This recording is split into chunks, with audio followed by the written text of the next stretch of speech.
Hey boys and girls, welcome to another day.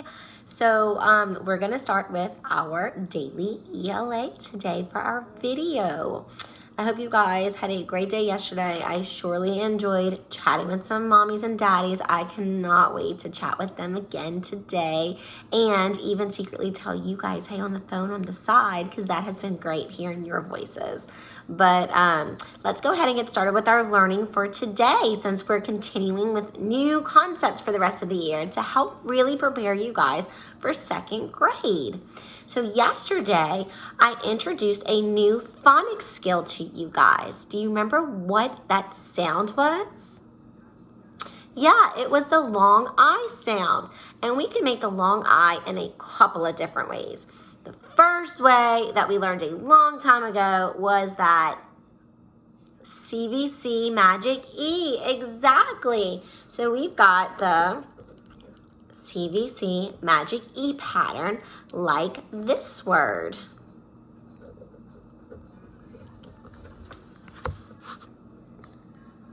Hike, because that E is magic and it doesn't not say anything, but it makes that I say its name.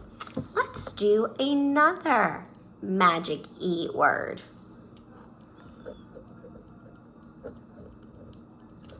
Can you sound out that word? Tribe. Remember that E doesn't say anything, so you don't say the short sound. You say that E makes that I say I. Tribe. Very good. Okay, we learned another way to write and say the long I sound.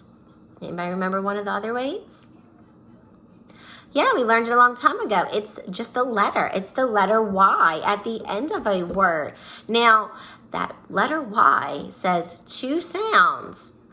The long I and the long E, very good. But we're focused on that long I. And how do you know the difference? Because it's just a one syllable word, a one chin word. Very good, like this word.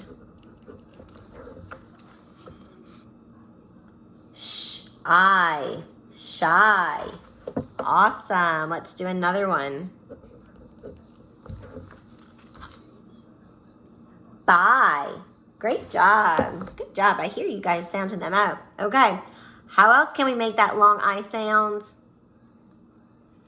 Good job. We've got that I-E. When two vowels are together, the first one does the talking, the second one does the walking. Very good. But that I-E is just like the Y in that it says I and it also says the sound E. But it all goes off of how many syllables are on that word. If you hit your chin once when you're talking, or if you hit your chin 2 times when you say a word. So that I-E says I when it's one syllable, just like in these words. Here's one.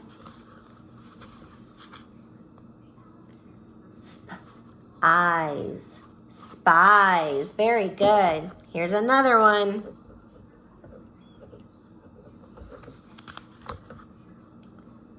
Tie, good job. Now Miss Bowden went back and I underlined that I-E because remember when you come across a word and you see that I-E and it's like one of those short words, or it looks like it might be one syllable, or maybe you might need to try it with the long E sound to see if it sounds right. But group them together to help you chunk up those words. Okay, there was one more way that we had the long I sounds. Good job. I-G-H. I-G-H says I. Because remember that GH does not say anything. It's kind of like our vowel trick where the first one does the talking and the next one does the walking. Well, that GH, it's a funny thing that GH doesn't say anything in certain words when they're together. So we're just going to say I, as in these words.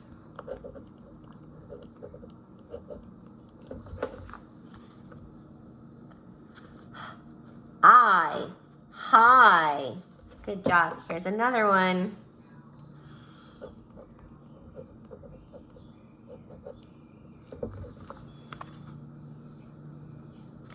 Ooh, light.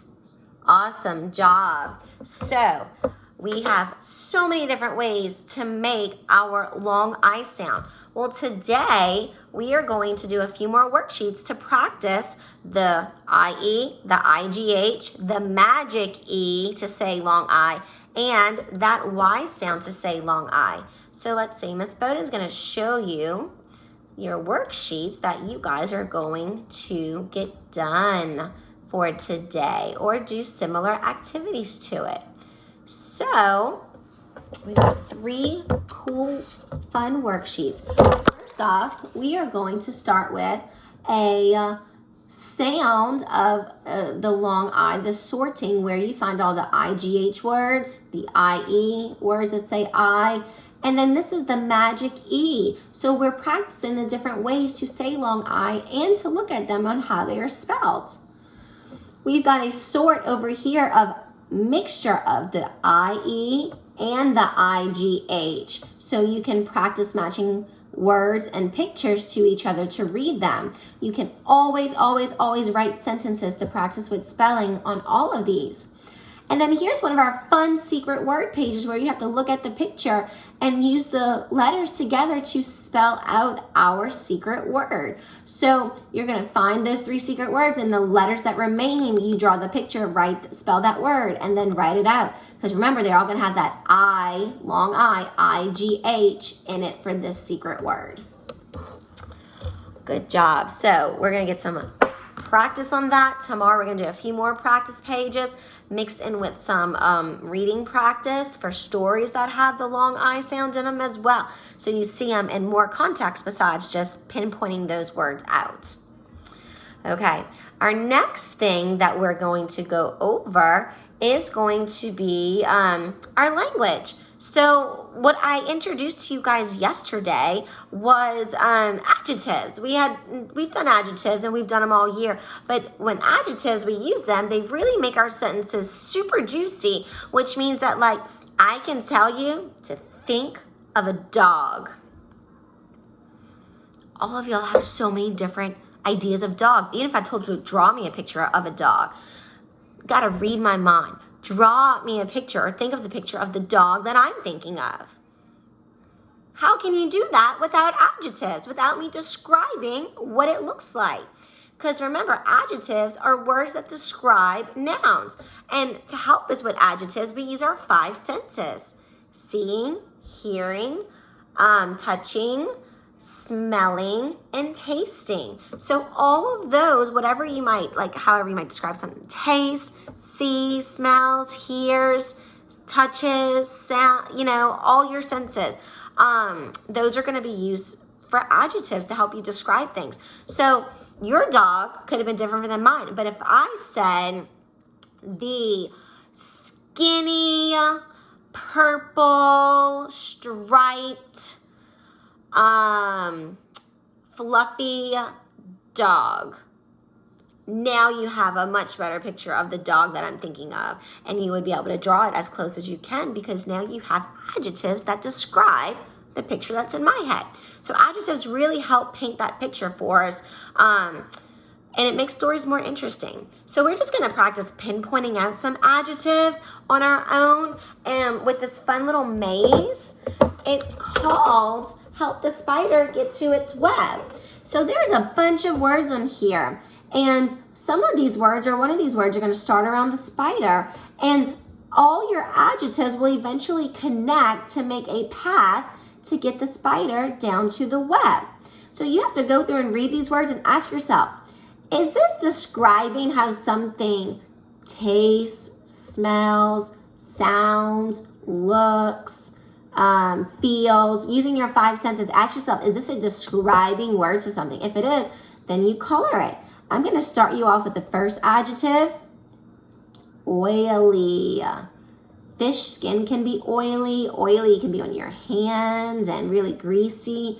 Oily is describing how something feels. So that's going to start us off by our spider. And then from there, you need to find the other adjectives and color them in. You can also take those adjectives and write some really descriptive sentences using them. And then down here, they want you to think of your own adjectives. So don't use the adjectives on this paper. I want you to think of 3 other describing words to put them there. Lots of good ideas and examples of describing words are your colors, the size of things, how soft or fluffy or scratchy or hard something is. Go back and watch our Schoolhouse Rock video on adjectives. The hairy, scary bear, you know, that one about the camping that we love to sing along. That gives you some great ideas of adjectives to use and write in sentences.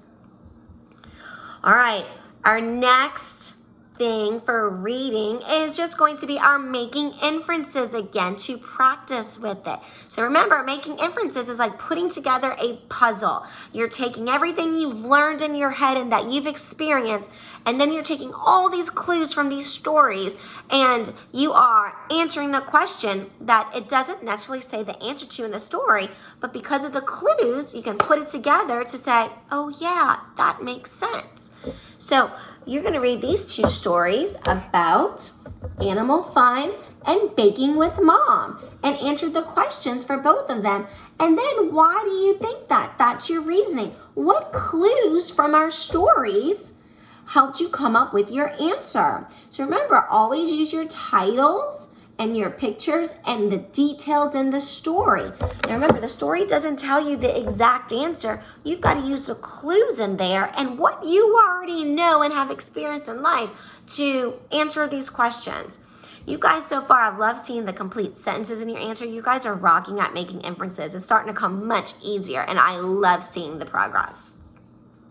Okay, now our last thing that we're going to do is, because Miss Bowden's going to post our video about our next planet, our 7th planet, Uranus. And so I am going to discuss space, but while I'm discussing space, I still want to give you a cool little read aloud about space. I know you guys love Pete the Cat, so I'm going to post this link to listen to Pete the Cat Out of This World.